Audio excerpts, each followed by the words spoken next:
For our second case study, I'm going to be discussing and comparing the Mount Tambora history and its explosion to the potential predictions of the Yellowstone eruption. So Mount Tambora was actually a volcano that erupted on Tambora Island. And the reason that this eruption had occurred was a buildup of ocean water that caused a pressure buildup and it ended up in an explosion. So what actually happened with this and which caused the buildup of magma into the actual lava was the active subduction zones underneath.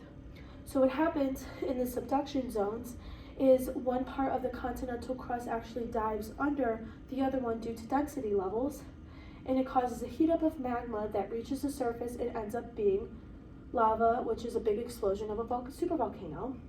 And this actually happened back in 1815, so we're going to take this information and compare it to what potentially Yellowstone could do. Casualties that happened. So due to the immediate impact of lava flow and ash and debris, it initially killed around 10,000 people. But over the course of many months and years, the aftermath actually caused up to 90,000 deaths. And this was many for different reasons. One of the biggest reasons was starvation. Due to the ash and debris, it actually made a blanket of different chemicals and ash that covered different crops and any source of food that they had. And it also caused respiratory issues. And this was because everybody on the island was not able to get off the island in preparation, so they all inhaled the ash and debris. So Tambora Island, as you can see here, this is the Mount Tambora caldera. And what this actually is this is the deformation of the earth that occurs when a volcano has erupted. You can see that it creates a bowl type structure that actually is from the missing magma that was the lava. So you can see here that the Tambora Island is actually 5,952 square miles. During this supervolcano eruption, every inch of the island was either covered in lava or ash and debris, so the entire island was wiped out. This affected the vegetation and the air quality, which caused a very uninhabitable island.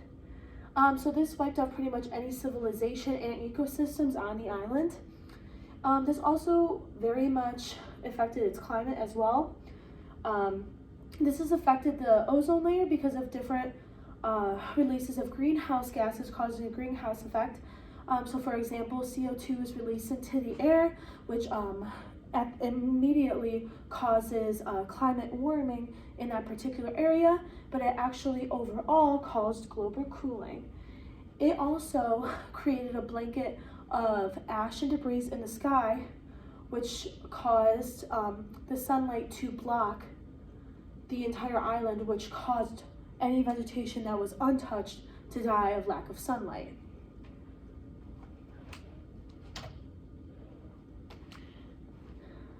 So we're going to take this information and use it to predict on what the Yellowstone supervolcano eruption and how it could impact the United States and the world. So scientists and geologists agree that the effects of Yellowstone will be much greater than Mount Tambora. And Mount Tambora's damages were very devastating. This is because of the different sizes of the supervolcanoes and the amount of magma that's actually in their magma chambers. So Mount Tambora is 4,000 meters high and 3.7 miles in diameter. Yellowstone actually covers 40 by 35 miles, so you can definitely see a huge difference in the size, which means a lot more magma and a lot more of a pressure buildup. This eruption will definitely have a great impact on our ecosystems. This will probably destroy most of the ecosystems that we have today in the United States and all over the world. The reason for this is the initial impact would definitely kill many animals and would make many animals actually go extinct. And this would actually very much affect crops due to the layer of ash and debris that we saw in Mount Tambora. So the animals would definitely be infected for different respiratory problems They are also going to be consuming ash and debris and bringing it in just like humans would. Starvation, all of their food sources would be affected. And different animals like elk, bison, and any grazing animals that you would see in Wyoming and all over the United States would be affected because all of their food source would be covered. As you can see in this diagram here, it shows a lot of different species that live in Wyoming, particularly that would be immediately affected. So you can see that there's humans, elk, rams, we have birds, fish, so all different walks of life would be affected by this, and including humans that actually do live on the Yellowstone property.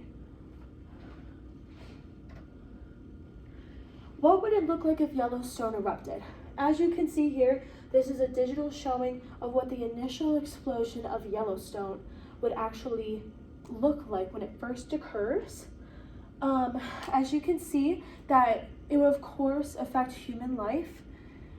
It would kill immediately 5,000 square miles of people, which is very unfortunate for the state of Wyoming, especially for the employees that work in our dorms on the actual state park. Geologists do predict this is going to kill around 90,000 people initially.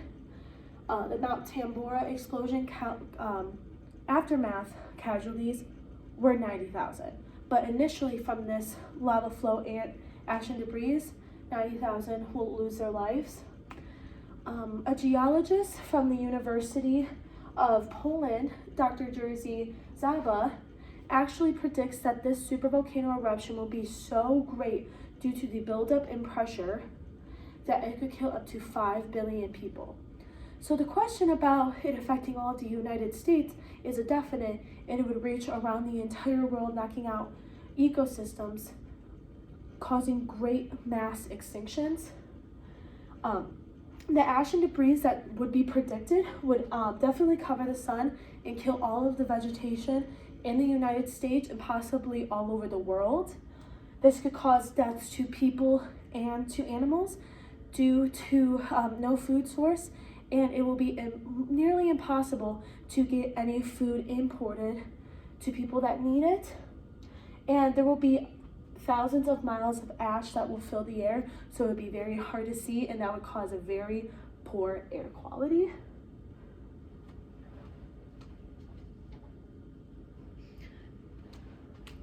And these are the sources that I used to support my argument.